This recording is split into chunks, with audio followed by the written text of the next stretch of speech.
I've already said hello to a lot of people, but welcome to our webinar, How to Buy Your Restaurant, Condo, or Building. And with me today, making his debut on the webinar series, is Jason Dunietz. Jason is our chair of the real estate group, has been for the last 6 months. He's been in the real estate game for many years. We were very lucky to find him and bring him into our firm, and we're thrilled to have you, Jason. Say hello. Hello, everybody.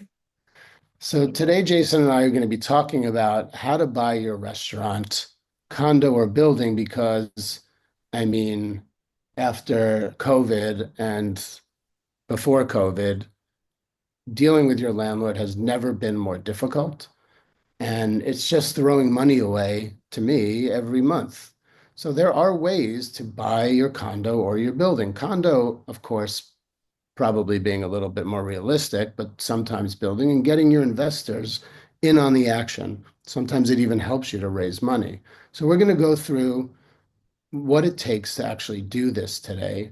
And Jason's going to lead the webinar, of course, with me moderating. So let's go on to the next slide. This is my absolute favorite slide. It's the legal disclaimer.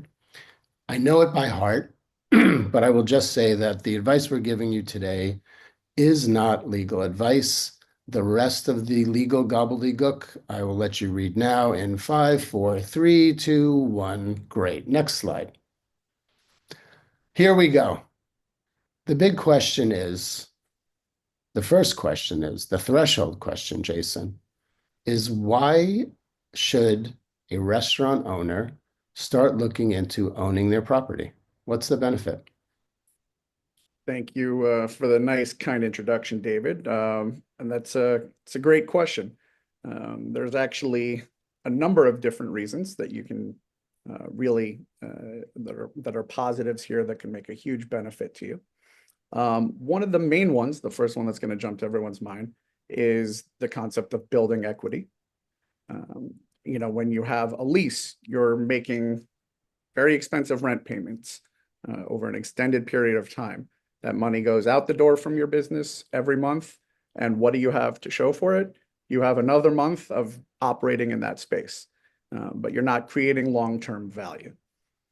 Now, the concept of building equity is if you actually own the real estate there, you are taking that money. You still have a lease between yourself as the tenant and then yourself as the landlord on the other side as the owner.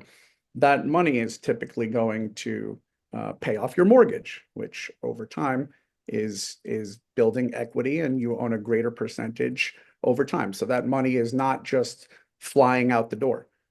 So it's actually you're taking advantage of that benefit. Some of the other main things, you're also able to take advantage of certain tax deductions. When you're in a lease, there are tax benefits on both sides of the equation, both as the tenant and as the landlord. Now, when you're on both sides of that, there are no pieces of that you're not able to take advantage of. So I think everyone who's had a lease before knows, sure, you can go ahead and you can be deducting the amount of your rent as an expense every month. But then there are long-term things related to the property itself, which you can take advantage of through tax deductions under the concept of depreciation, which we'll go into a little bit more later as well, too. So you have that as well. And depreciation just basically, it allows you to write off a portion of the amount of a building's value each year, as well as some of the fixtures and assets.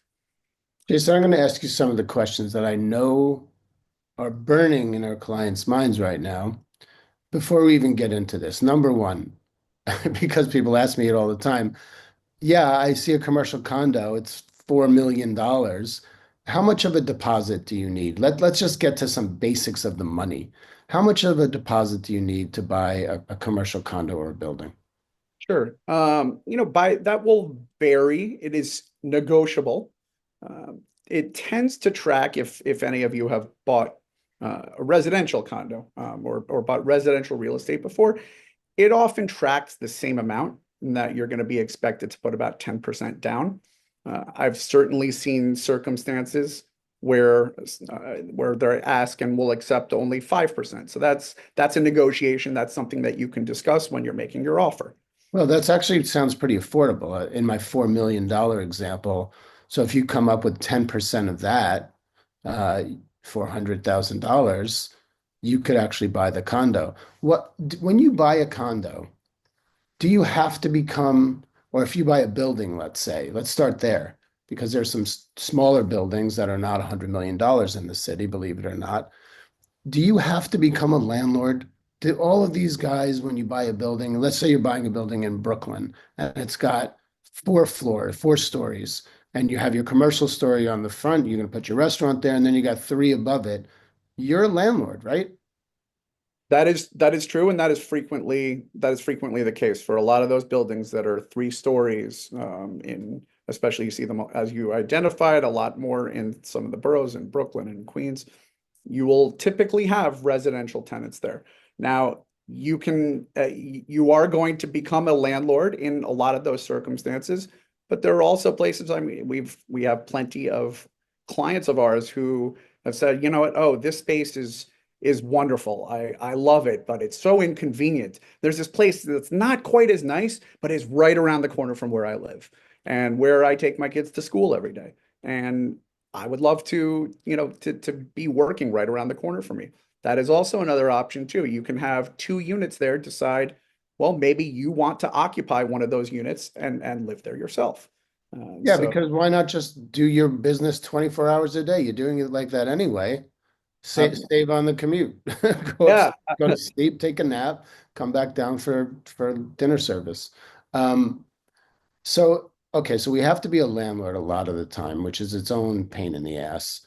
And do you think between, at least in New York City, let's say Manhattan, are condos generally easier to afford and deal with than buildings?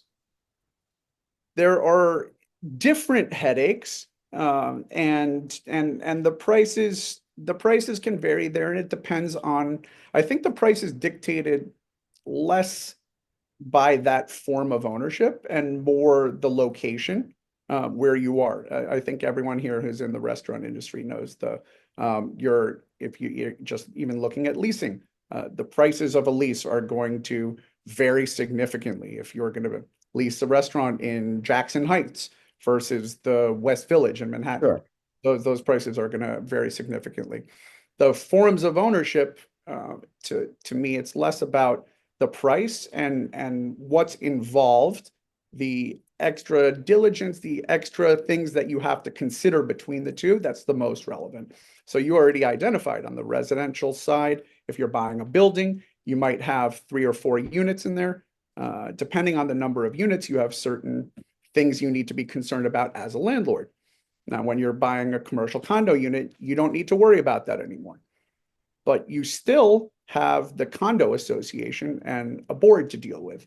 So while you may have more flexibility than you would in a typical lease, you also still do have that extra relationship to navigate there as well too.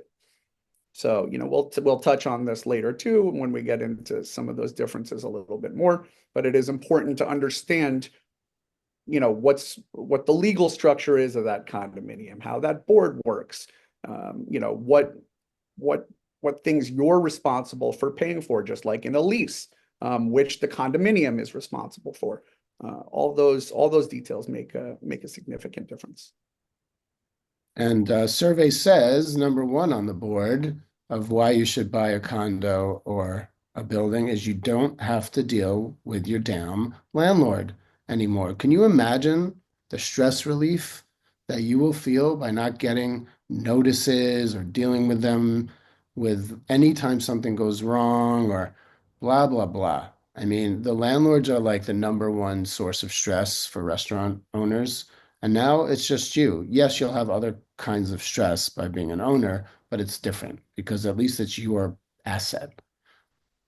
It is, and I think, you mentioned it earlier, and COVID is one of those great examples that really highlighted a lot of these things.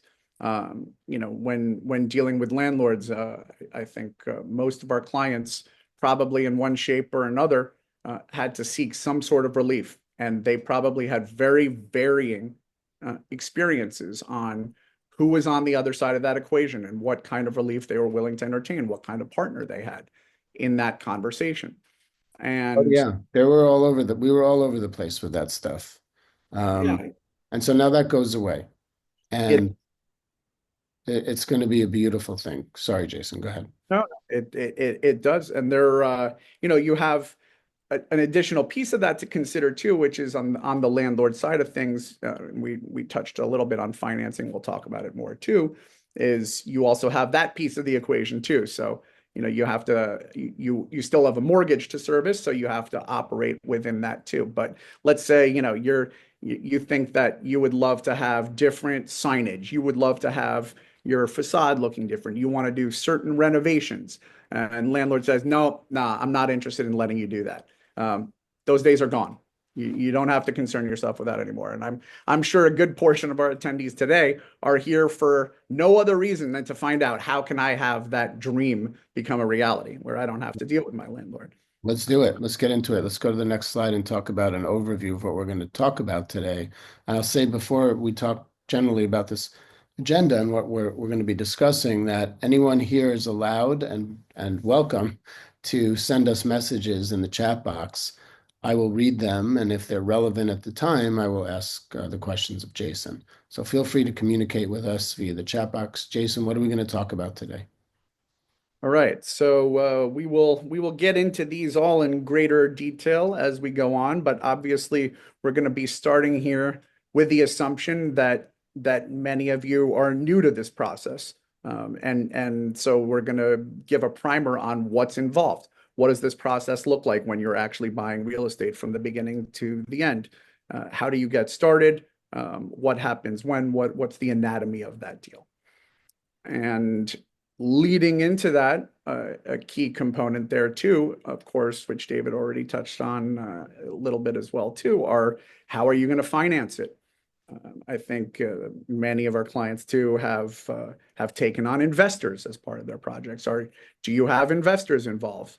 Are you going to do this deal all cash? Do you have enough money to put it together? I think also, as David mentioned too, you'll find that when you're raising money, investors, of course, want to know what they're going to get. So, being part of the hospitality industry in some way, even as a passive owner, it can be appealing to a lot of people.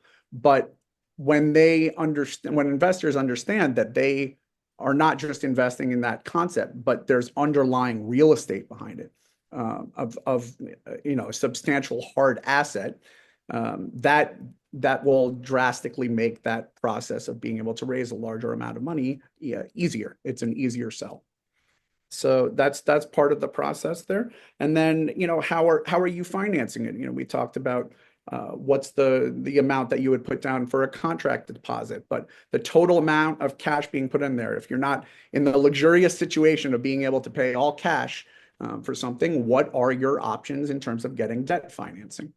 So, we'll touch on traditional loans from bank, traditional commercial mortgages, as well as some options such as SBA loans. We'll get into that a little bit more too. And then again, now, just as I said, we're going through the whole process and talking you through what these types of transactions look like. The due diligence process. Due diligence is being done at all stages of the game. And we'll walk through in the following slides what we're talking about here, but we basically have two different types of due diligence. We have some initial due diligence that you're doing on the property, just generally, as it's being marketed before you know too much. Is this where I want to be? Why? What kind of prices are we talking about that I would entertain going here? Is this a good neighborhood? Does it have good foot traffic? What are going on with the markets? What's being done there right now in other transactions? And then from the flip side too, once you're in a deal, what does due diligence look like on the legal side of things? Which is, it does encompass a number of things. And that part of the process, the first part that I was just mentioning there, that sort of site selection is something that many of you will already be familiar with because it's similar to the types of things you look at when you're looking for a space to lease. But the legal due diligence that's involved in a purchase will be different. So we'll walk through that as well. And then finally, just to wrap things up too, we'll talk about, some of the mistakes that can be made, some of the problems that you can run into, and what we can do to mitigate those and avoid making those mistakes. Fantastic. Thank you. Let's dive into the process. Um, let's just say I, after this webinar, I'm so jazzed up that I have decided that I'm going to buy a condo or a building for my next venture, my next restaurant. How do you first determine what type of property is right for you? If it's a building or a condo, do you have to make that decision at the outset, or can you kind of look at both? How do you even start? I mean, that's a great question. I would urge I would urge our clients who are going this process to be less focused on the type of place that you're looking for and more about finding the right location. And again, that should be a process that many of our clients are already familiar with. If you've gone through this process, like I said before, in a leasing context, you'll know some of the things that you look at, and I just touched on some of what those are too. Neighborhood. We mentioned each neighborhood has very unique differences. Some neighborhoods, I mentioned the West Village before, is one of the hotter neighborhoods. A lot of people want to open up restaurants there. But so the neighborhood, the location of where it is. How about the space itself? Is it something that you're going to need to do an extensive build out on? Was there a restaurant that was there before? Might there be less work Well, involved? these are all the typical stuff we do now Yeah, when we're looking at leases. Do you need to, before you go to market? So I'm going to go to a broker, I'm assuming, and I'm going to tell them that I'm looking for a place that has either a restaurant in it or a zone for a restaurant. Do you have to have from the very start an idea of what you can afford? Because the broker is going to be like, well, what are you looking for? A $10 million building or a $100 million building? for sure. And that is going to be a very important part. So it's not, they're going to want to know that right away. They're not going to want to waste time by looking at things that are outsized there. So having some preliminary sense in advance too of, well, how much money are you going to be able to bring to the table? And again, I mentioned financing earlier, and will come up later on. But have some idea of what those options are, because that will change this information as well too. So, if I mentioned SBA loans before. SBA loans can give you the ability to have your entire amount of cash that's put in for a purchase be as little as 10%, depending on the type of loan that's involved. So you might be able to afford something at a higher price point if you've determined and are aware that that's something that you might be able to qualify for. Okay, So so we should have a range. So you should go into your broker and say, look, here's where I'm looking. I like the East Village. I like the Upper East Side. I like the Lower East Side. And I think I can afford a condo or a building between, I don't know, $5 and $10 million because you think you can raise the deposit in some way or another. That's how we have to start, right? absolutely. And that's a big piece. So having an idea of that, and as you mentioned too, some of this stuff, when you're entering a lease too, and judging whether you can afford the payments here. It's you're still making lease payments, but ultimately it's being fed by the mortgage that's involved there. So that's the underlying thing that you're looking at is, how much money do I think I can make in this space? Yeah. Um, those factors. That's going to be a key part of it. And well, this will come up later too, but one of the most common pitfalls that comes up, one of the biggest mistakes, is not having done this basic diligence and not having a realistic understanding of what type of gross sales can I do in this place based on what my concept is.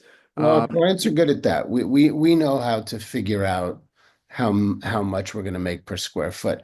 Let's get back to the broker for a second because we're all used to the brokers that we're used to. Is it a different broker we're going to? Are we staying with the same firm when it comes to buying a place, or can we use the brokers we've been using for leasing?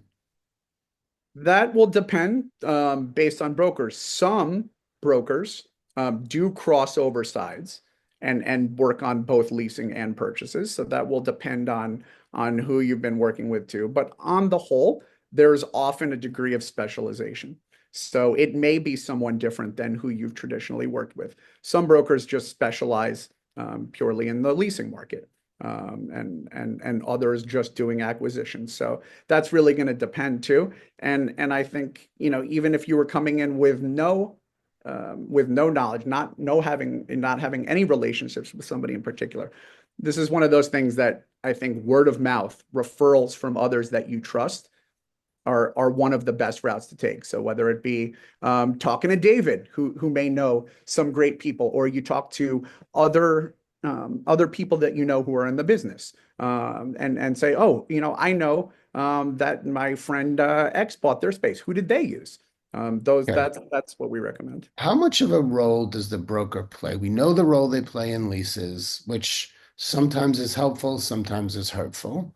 Depends on who they are. Some brokers are really knowledgeable about the industry and they help us with the landlord. Some kind of say that they work with us, but actually work with the landlord. How does a broker get paid, and how much of a role do they play in the buying and selling as far as negotiating goes? So I think it's, while the process is a little bit different, it's still largely similar to leasing in terms of the answers that are involved there. The brokers are always paid by the seller. It's a seller transaction cost, just like it would be by the landlord in a typical leasing negotiation. And when someone's selling a property, they engage a broker and they say, okay, I agree to this many percentage points as your commission over here. Then if you come in as a purchaser and you have your own broker, they have an agreement that they enter into, a co-brokerage agreement where they split that commission evenly between themselves usually. And so that's handled at that level. So it's going to mirror again the same sort of process as far as brokerage goes that you'd be used to in the leasing context. In leases, when a landlord publishes the rent, there's a little negotiation. If they're saying it's 17,000, we might get it down to 15 or 16. It's tight. Is it the same for buying? Meaning, is there room for negotiation? Does it depend on how hot the property is? Tell me about just the general mood. Is it a feeding frenzy, or is it more a calm transaction?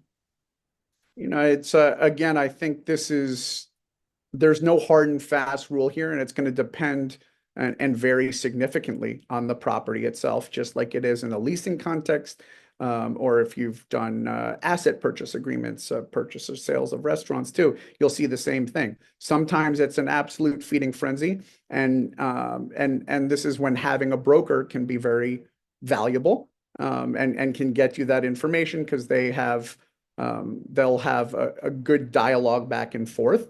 We all know that they have their own interests involved there too, but they're going to be able to let you know, oh, you know what, I spoke to my counterpart, and we know they actually have two other bids coming in right now. Uh, Right. you All know, right. I So we're hanging out with the broker, just like in leases. Let me ask another question. So with leases, we know how that works. Something's on the market, we'd meet the landlord, we come up with a price, and we go to an LOI, and then ultimately we get a long form lease.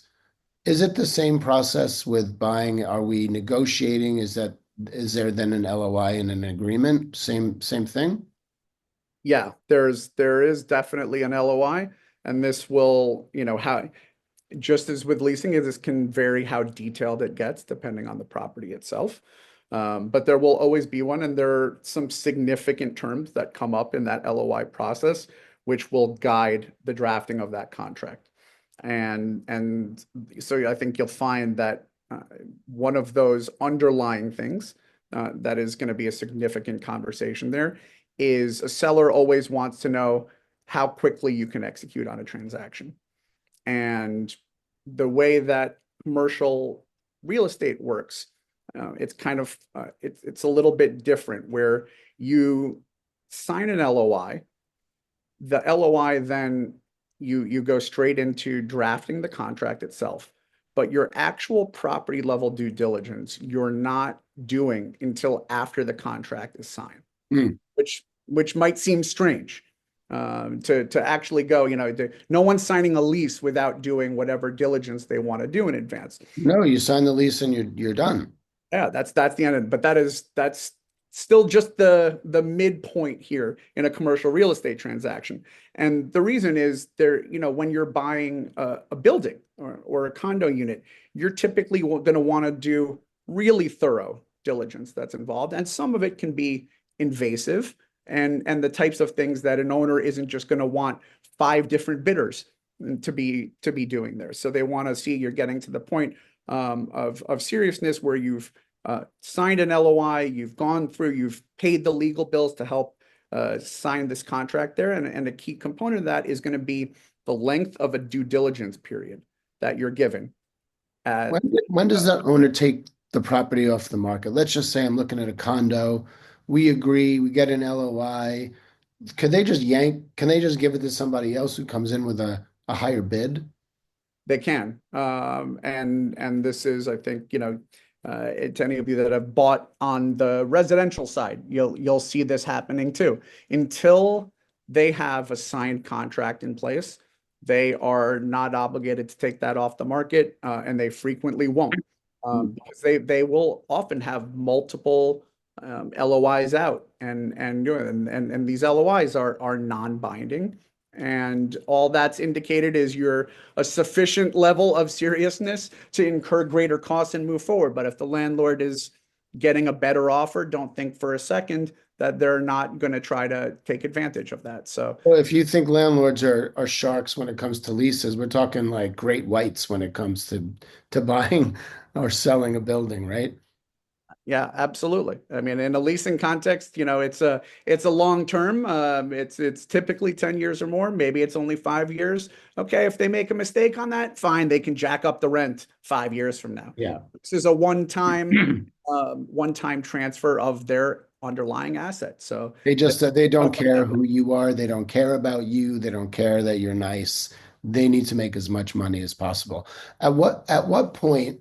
So LOI signed, multiple LOIs out there. When is the deposit required? Is that at contract? Is there something you can do to take the property off the market? When do you know that it's yours for the taking? When you sign the contract? So it would typically be when you sign the contract, which is it's referred to as a PSA, a purchase and sale agreement. That's when it's fully taken off the market, and that's a binding contract with to some degree too, subject to this diligence period, which I've hinted at. But in general, at that point, they can't be entering other contracts. They're tied down to you. And you asked a good question, which is, well, that process of, negotiating, drafting the PSA, that could take a couple of weeks. What if I am worried that someone else is going to swoop in and do that? We see this happen on the leasing side with APAs as well too. So you can get creative in some of those circumstances. You can say, okay, well, I will put up a certain amount here right now. In order to force you to take it off the market right now, and this will be a non-refundable deposit. And so there's certain ideas that you can take if you really think this is a feeding frenzy. You want to lock it down, and you don't want to wait those 2 weeks while the lawyers go back and forth. That's so you can certainly ask those questions and talk to your broker and see if that type of thing makes sense. Talk to me about how long the process takes. With a lease, and I always just refer back to leases because we've all done them so many times. A lease, you have an LOI, maybe it takes a week to get a couple days for us, but other lawyers a week or two to get a lease agreement together. Then there's redlining, and the whole process might take, I don't know, a month. What's the process from hey, we have a deal, here's an LOI, to actually closing the property? So That one's going to depend significantly too on the terms that you agree to in the LOI itself. So this isn't just purely about drafting. You know, you mentioned in the leasing context how quickly each side turns something around, but as we already identified with a lease, well, once you guys have fully negotiated that lease, the lawyers have done all of that, the deal is done. You sign that agreement and you give your check and you can move in right away in many cases. Now, with the commercial real estate deal, as I identified earlier, what that signifies after you go through that process, which could, again, take 1 to 2 weeks, 2 to 3 weeks, depending on how complicated that purchase and sale agreement is. But back in the LOI, you will have already agreed to how long is my due diligence period. So I mentioned this before, and this is an important concept here. Again, because there's a number of things you need to do for diligence. So the way these deals work is you'll have a period of anywhere from typically 30 to 60 days. And again, that's negotiated. This is an LOI term, in order to conduct your due diligence. And the degree to which there are many people bidding on it might force your hand to have to agree to a shorter period. I remember doing a deal where there were over 40 bids on a property for a substantial office building. And we were basically, my clients at that time had been backed into having to agree to a 21-day diligence period, which is extremely tight, and would not advise that time frame. But that's what it took to get that deal. So that's going to be on market terms. But again, we normally are seeing 30 to 60 days in order Wow, to. it's pretty fast. So let's move to the next slide, which is financing options, because I don't know, I wouldn't want to go to a gunfight without some bullets in the chamber. Well, I'm sorry, that's not a great metaphor. I just don't like violence. But anyway, you know what I'm saying. You don't want to go out to market without knowing how much you can afford. What can we afford? So we have to have a sense of that before we go to the broker. How do we get there? How do we understand how much we can afford and what are the actual options out there in the market for us? I think some of that we touched on earlier too, and it depends on a couple of those factors, which are again, well, the two sides of this coin are what do I think the income is going to be? So with commercial real estate, when it comes to loans that are coming in place, this is less about who you are as a borrower. So let's talk about like a commercial bank. They often don't really care who you are. It is a lesser consideration than the property itself, and what they see as the underlying income stream that can be expected from that type of property. Mhm. So that's going to be an important piece of that. And again, as we talked about earlier in the leasing context too, and that we're already, many of our clients are experts on knowing I can do 5 million a year in this Wait a place. second. I want to go back to that for a second. You just said that with financing for buying a building, it's less about who you are. When we go into leases, landlords are asking for our financials. They want to know that we can be a good guarantor, et cetera. Are you saying that when you go to a bank, they're really just interested in the asset, meaning the property? And so what do they ask from you? Does anyone qualify? Can any of our clients who own a restaurant potentially qualify for a loan? In theory, the answer is yes. There are certain loans out there that even are available, again, like through SBA loans, where you might not need much in the way of history there. And your actual underlying financials are less important than your track record, and the property itself. Those are all the pieces that they're looking at. But because unlike in a lease, where it's really just about your ability to succeed there, can you pay the rent each month?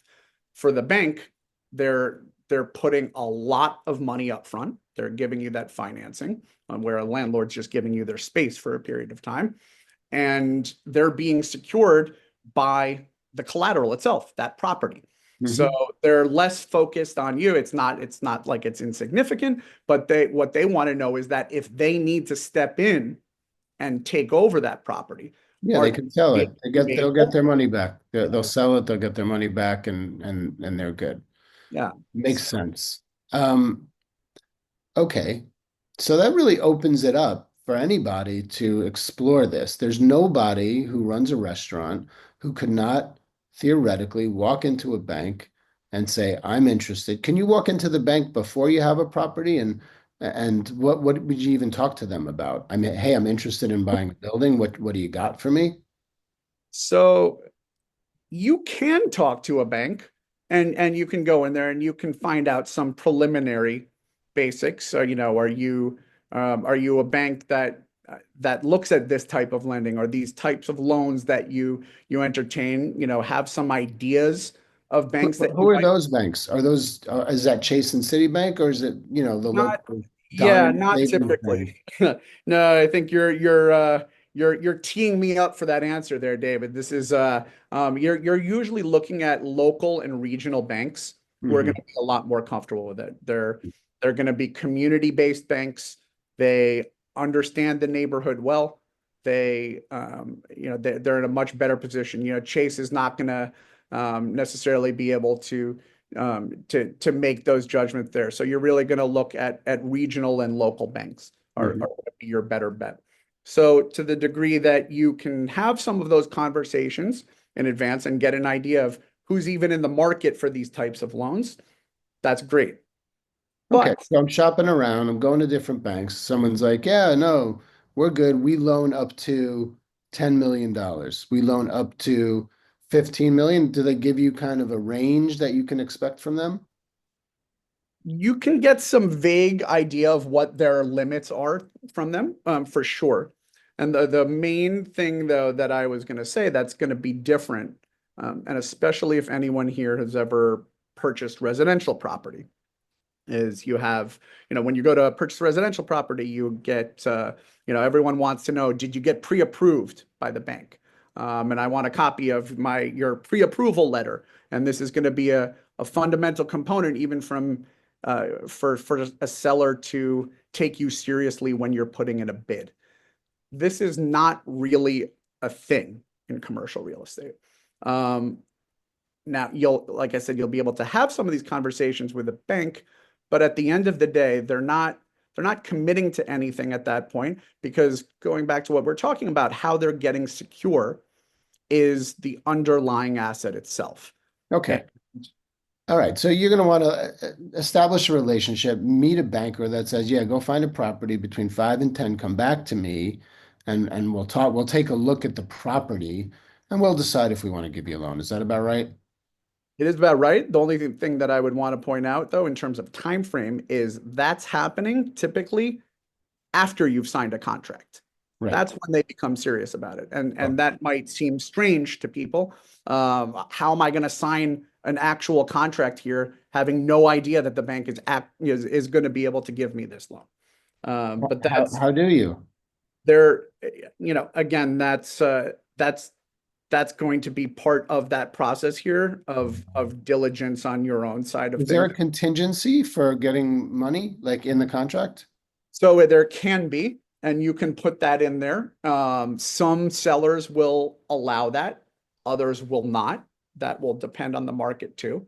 Mhm. But even in cases where they don't, what I tell clients is that, again, I've touched on this. I don't think I really wrapped this up and put a bow on it, but this due diligence period, the importance of that is, let's say you have a 60-day due diligence period. What that means is at any time before the end of that 60-day period, you can tell the seller, I want out. You do not have to give them any reason whatsoever. They give you your money back and you walk away. Hmm. Your only loss is whatever you've spent in, legal fees, diligence fees up until that point. So Gotta pay the lawyers, baby. absolutely. But Um, but that's an important point to make. So, I think in an ideal world, if the market bears it, you do want to try to negotiate in a loan contingency. But if you have a seller not willing to do that and put that in there, you want to have as long a diligence period as possible and try to make sure that you're doing your work with the lender simultaneously during that diligence period and get as comfortable with that as possible. And if you reach the end of this period and you're not at that stage yet, well, you have a little bit of leverage with the seller. Say, listen, I I need you to give me a 2 week extension, or I'm going to have to ask you to refund my money because Okay. I'm not quite there. All right. So we're finding some investors. We're talking to banks. We're making sure we have a deposit. Going to the bank. Bank's like, yeah, we're good. We have a client. I won't say the name of them because I'm forbidden to with confidentiality. Um, but they've been in the game for a while. They found a place outside the city and they liked the building. There was a restaurant in the building. They went to the SBA and the SBA was all over it.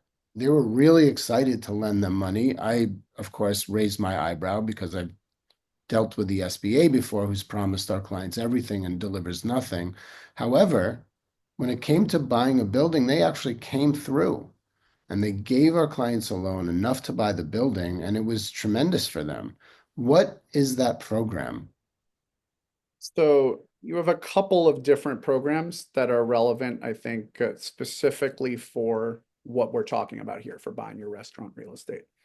And so that can be either under SBA 7A loans or a SBA 504 loan. And they have some fundamental differences between the two, what you can use the funds for, and some differing terms. So I believe the transaction you're talking about, David, was an SBA 504 loan, It which was. a little bit of a more complicated structure, and it has more specific things that you're allowed to use the loan for. But one of the main ones, the primary reason behind it, is to buy commercial real estate. Hmm. And it can So go they like people who are going to buy real estate and also operate a business in it. correct. And that's the whole idea of the program is that it's designed to drive small business growth. They want you to go in there, be able to create a successful business, create jobs, do all of that. So the way that process works is you're actually so there's three parties that are involved here. And with this SBA 504 loan, you actually have the lowest amount of money that you would potentially have to put up as the borrower. So the typical structure of what you would see is you may only need to put up 10% total. So this is I'm not just talking contract deposit. I'm talking about all in the amount of cash that you need to put into the deal. Hmm. Uh, you Let's have go. Let's go. Let's do this. Yeah, it's Amazing. you then have the way the rest of it is done is, the SBA is not actually giving these loans themselves. How it actually works is you'll have a bank, a traditional bank that participates in these, Hmm. will give you 50% of Hmm. that loan amount. And then there's a third party, which is again, these are companies that work in partnership with the SBA. It's called a certified development company or a CDC. And they give you a second loan for the other 40%. So you have 50% from the main bank, 40% from the CDC, and the borrower can come in with just 10% and step in there. And Incredible. go ahead. So, this in addition to being low upfront costs, uh, SBA 504 loans have the benefit of having fixed interest rates. So one of the things we mentioned earlier was in one of the earlier slides is this concept of stability, right? Hmm. When you have a lease, you're locked in for 10 years, you know what your rental rates are. Hmm. Uh, maybe you have an option to extend, maybe you don't. What happens if at year 10, it happens to be at a time frame where the market is exploding? It's a landlord's market. Now all of a sudden rents are really high and you're faced with essentially, in many cases, being at the mercy of the landlord. You have no idea what your costs are going to be as a restaurant. They might drastically jump and be at a point that's no longer tenable. Uh, Yep. and you have this type of a loan in place. It's not only a fixed rate loan, it's for an extended period of time. So that can be a 25-year loan. So it allows you to have that long-term financial stability, knowing what your expenses are going to be, and you're less exposed to some of that variability that you would have if you were just leasing. That's incredible. I would urge everybody to go to your banker and ask them if they have these SBA loans, these 504 loans, just to know, and then start investigating whether or not you can buy something. Let's move on to the next one because Jason, I have a million questions on every single topic here, and we're starting to run low. Due diligence. We were talking earlier. Are we going to have enough time to make it through all the content? No, And I'm looking at the clock, and we're already at 11:47. I don't know how yeah, that happened. So we will, trust me. Due yeah. diligence checklist. So we have to do due diligence, which really just means make sure you don't lose your hat in the deal and make sure that this property can do the things that you can do the things you want to do in it without someone knocking on your door like they do in New York City every goddamn day and saying that something's wrong and you have to pay a lot of money to fix it. So let's roll through what happens in the due diligence process. You talk about a property inspection. Who does that and how much does that cost? So I think you'll see a theme in many of these things that you have a lot of third-party professionals who are available and able to help you conduct a lot of these diligence items that we're going to be mentioning here. So one of the main ones is this. You'll hire a company to do what's called a property condition report. So they will go through, they will inspect the property physically, they will crawl into all these spaces that they can access. They will take photos of absolutely everything. If there's some crawl space in between the floors, these guys will get in there and they'll take photos in there and show you what it looks like. They'll try to find any of the defects that they can reasonably find, anything that's of note, or give you a clean bill of health. So they will go through. They'll do this all usually in one day. Have a number of hours where they're doing this extensive process, and then they'll take 1 to 2 weeks, depending on how busy they are. Could take a little bit longer to give you this report, which again will have an executive summary. It will have photos. It will break all of that down for you.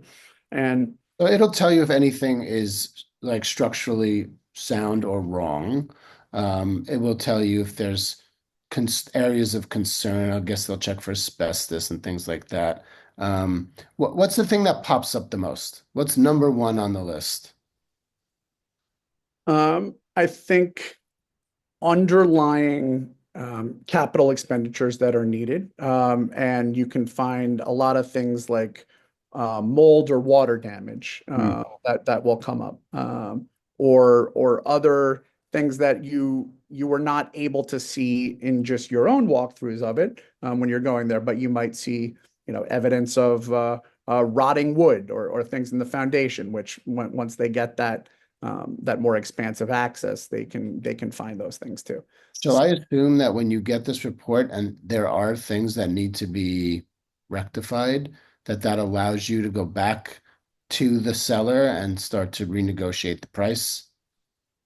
That's definitely the idea behind it, and that's going to, vary in terms of what you're finding, uh, Hmm. the cost that's expected to be associated with it. And again, that's actually one of the benefits of these reports too, is they will sometimes be providing estimates. This is going to be expensive. This might cost you X to do it. This is a significant job. So then that can color how you approach the seller and say that. So that is part of you highlighted that. That's one of the main reasons why the diligence period is so valuable, because it can identify these things, allow you to renegotiate. Okay, so we get our report, we work stuff out with the landlord, now we're good. Then we're asking for financials of the building. What are building financials? How do you get them? What are you looking for? So this is going to vary depending on what type of space you're looking at. For a if you're buying a standalone building, let's Hmm. say in Brooklyn, and it has four residential units upstairs. Hmm. Well, like one of the main things that you're going to be getting is what's called a rent roll.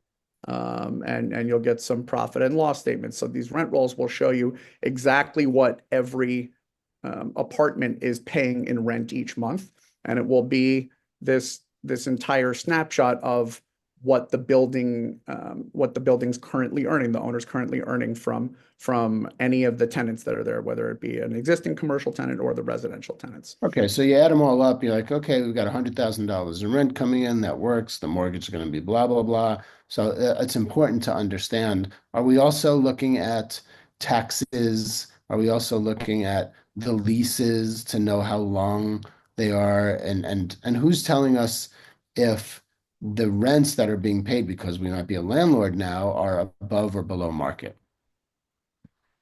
So get an idea of what rents are and whether they're above and below market um, should be something that you're able to get a sense of when you know there's going to be residential there. This is something that your broker can help with too.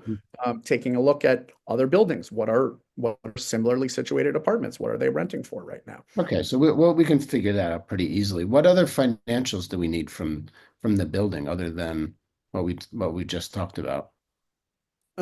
Those you'll want to know real estate taxes, and again, some of this is will be publicly available information as well too.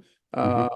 but you'll be looking at that. But just the overall picture between incoming rents, between what the operating expenses are for the building, and again, so this goes to that whole profit and loss snapshot for a building too. How much are they spending each year on capital expenditures? And what goes into all of that in order to see what this looks like compared to your own analyses that you were doing before you entered into contract. So this is kind of they're pulling back the curtain. They're showing you what's actually there behind the scenes, and you'll see, is this in line with what I was projecting or not? Hmm. Makes And sense. Important moment reviewing those financials. Okay, so we worked out the financials, we worked out the property inspection, feeling pretty good about it. Our architect now, because we're going to open up a restaurant, um, has to check the zoning. We've done that already, but we want to make sure that what do we need for a restaurant? What are we looking for in particular? so you definitely want to know that this is you're ideally hoping it's already zoned for use group 6. Uh, Hmm. the way things have under the new zoning resolution, that's restaurants and many other businesses all fall under this new uh, use group 6. So you want to confirm that that's the case.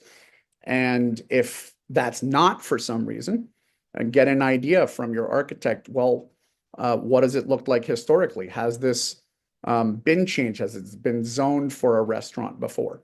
And would this be, what would that process look like in terms of getting it changed if that was necessary?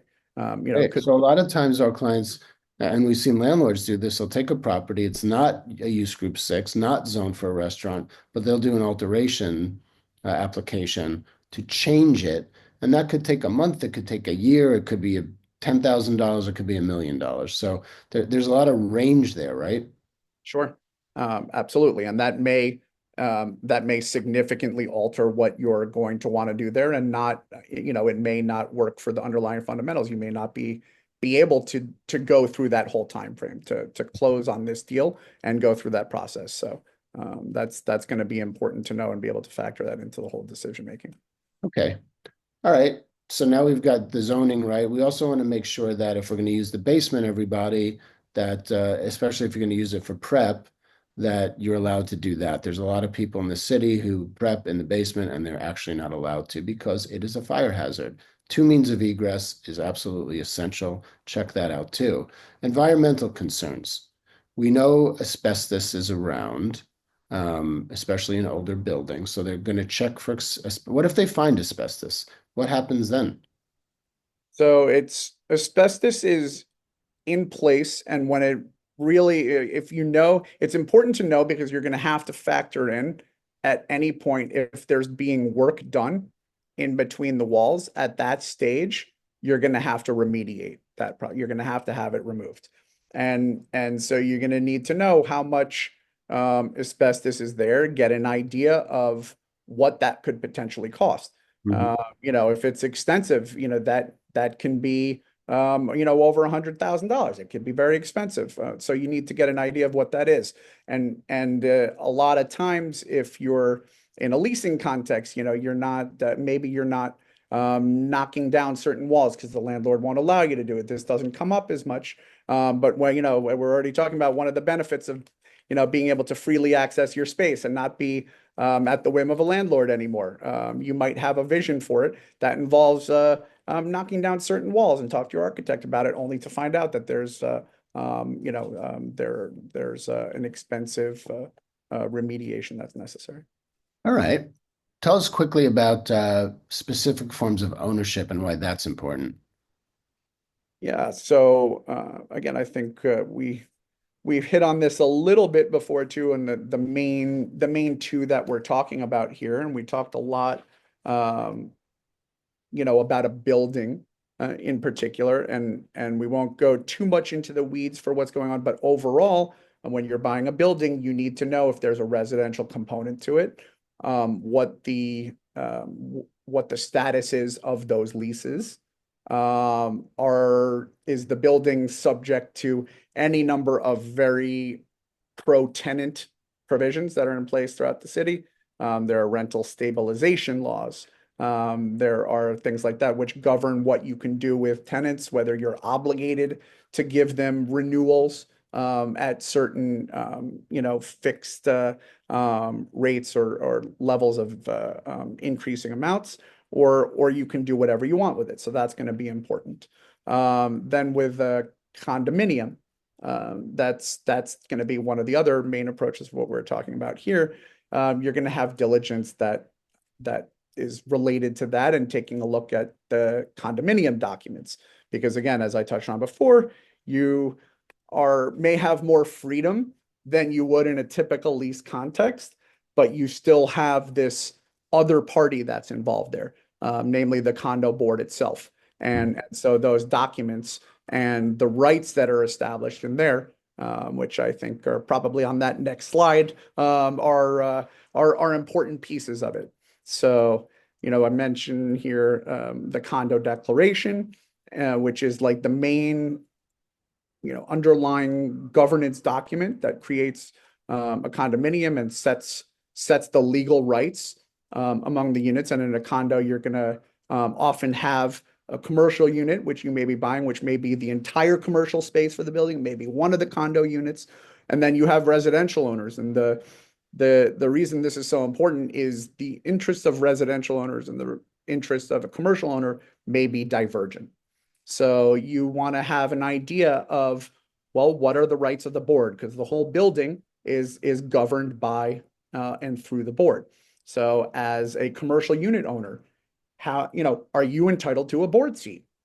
How many votes do you get? Your space may be 8% of the entire space of that entire condominium, but they may grant you 35% of the voting rights, for example. And Right. so, the things that are important there. Sure. You got to look at those condo docs. They're usually incredibly difficult to read and really boring and very long, but they're important. Let's Alex, let's scroll down to the last slide of pitfalls and how to avoid them. We'll leave taxes and that really fun stuff until another day. Um, but at least we can finish with pitfalls and how to avoid them, and then we can take questions. We already have a bunch in the queue. Let's talk about this, Jason. What are the hidden costs to watch out for? So we didn't even talk about what the costs were overall here. And so to just give a general idea of what the transaction costs are, it's going to vary. But you can plan on at least about 2%, maybe as much as 5% of the total transaction cost of the total price being what your transaction costs. And that's going to include, your legal diligence, all these service providers that we talked about, the environmental, everything there. You don't pay on the buyer side, you're not paying brokers, but you're paying for title insurance. You might be paying a mortgage broker if you decide to use a mortgage broker to help you source your loan. The bank may, if you're using a traditional bank, may be charging you points on the loan, an origination fee. So all those things can add up, and that's why it's kind of a range here. But yeah, it's a good idea to. 2 to 5%. So we're figuring that into the money we need to raise up front. Yep. Okay. Um, what about the next two? Yeah, so legal risks. Some of them we've touched on as part of the diligence process. One of the slides there we talked about asbestos. Some of the other things too are under environmental. A lot of people, if they're buying their first piece of real estate, may not realize that if there is some level of pollution in the ground, if there are chemicals that were spilled, if a previous tenant in a building was pouring all sorts of chemicals down a drain instead of disposing of them properly. Any of these problems, the law doesn't actually place the burden of that always on whoever committed that pollution in the first place. What they Okay. do is they place that on the property owner. So again, diligence is the way to try to mitigate many of these legal risks. So all of the items that we're mentioning here are important and key parts of that process. What's the last one? What happens if you need, what does that mean if you need to sell later? So you have a couple of different options that you can do. You're now, as we've alluded to here, you're both landlord and tenant in this space, right? But you may decide that you want to sell the entirety. You may want to sell your business and sell the real estate and get out. You may want to sell only one or the other. You Mhm. may want to sell your restaurant and keep the underlying asset, or you may decide, you know what, this building has appreciated so much, I wouldn't mind having a landlord and being able to capture all that gain and appreciation as long as I get to select who this landlord is, and I'll set the terms of the lease because I'll sign it with myself before the deal. And you can go and sell the underlying real estate, but still continue to operate there. So you have various different ways of taking advantage of being on both sides of that relationship. Great. Excellent.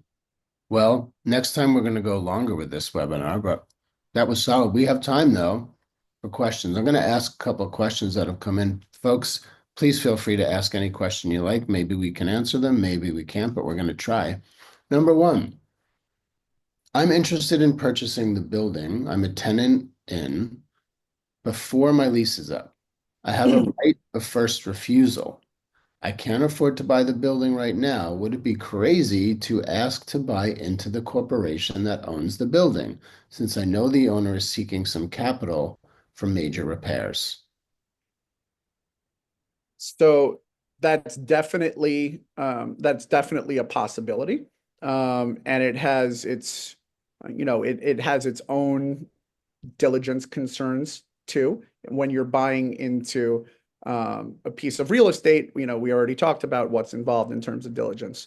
When you're buying into a company itself, it may own the land too, so that's a piece of it, but it may also have debts, which you were not counting on when you're entering into that relationship too. So, this is that's kind of that's going to be to those of you who have ever done an asset purchase agreement, it's going to be similar to some of those considerations that are involved there, because when you buy into a company, you take on the liabilities of that company in many cases too. So So Um, the answer is it's not crazy, but be careful.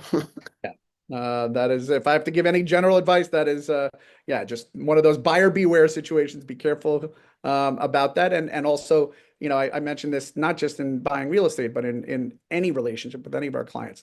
Think about who your partner is. Is that someone you want to be partners with? Yeah. And what that relationship would look like. Biggie. Here's another question. What if the desired property is held in an irrevocable trust? Um, that's in terms, I mean, a trust can sell a piece of property just like anyone else can. Right. Being in an irrevocable trust just means that the underlying individual, maybe who owned the property before too, cannot take it back. They've given it to the trust, and it's permanently out of there, and they've decided that for tax purposes. The trust is its own entity, though. It files its own taxes, and it's the legal owner there. So, you would need to, you just need to, it would be like buying a building from any other seller, just making sure that the trust itself has the authority to enter into the transaction. So as part of your diligence, you'd want to look at copies of the trust documents, Mhm. and make sure the trustee has the authority to sign whatever agreement you enter into. Gotcha. That's great. Well, folks, that about wraps it up. Jason, thank you. What a phenomenal debut. I learned a lot. I'm sure our clients did also. If anybody wants to get in touch with us, you know our emails. Jason is jason.dunietz@helbraunlevy.com. I'm David at helbraunlevy.com. You can call, you can email. Um, and we'll answer some more questions for you. And we're going to do this again. And next time we'll get into some other aspects that we didn't get to cover today. So thank you, Jason. Thank you all for coming. Alex, thank you for being on the ones and twos. What's our next webinar? We'll be back here in 2 weeks on Monday, April 14th with Andrew Fine covering pitching investors. Ooh, that's a good one. All right. Well, thanks everyone. Enjoy your Monday. Take care.